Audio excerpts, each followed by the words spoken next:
This is Premier Water and Sewer Services. Doing a post repair, post liner inspection. 23 Lake Charles. Here we are at the manhole.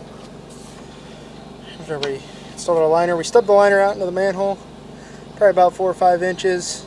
We had to chip the concrete in the manhole because there was roots growing in between the pipe and the manhole, and the concrete was hanging down into the lateral from like 3 o'clock to 9 o'clock. So we were able to chip that concrete out. When we stubbed our new liner up in there, we cured it, and we also resealed where the liner met the manhole with hydrostatic concrete, sealing it off. This portion held water previously. We only put 5 feet of liner in there. And pulling back, schedule 35.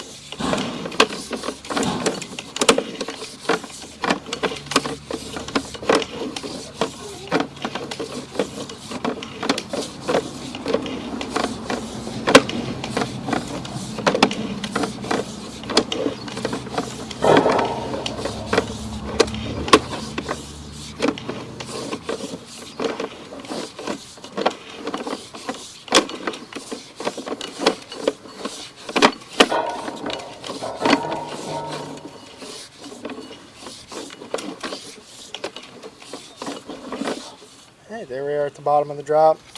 We were able to use the rigid adapter and hook our PVC on there at the bottom of the drop.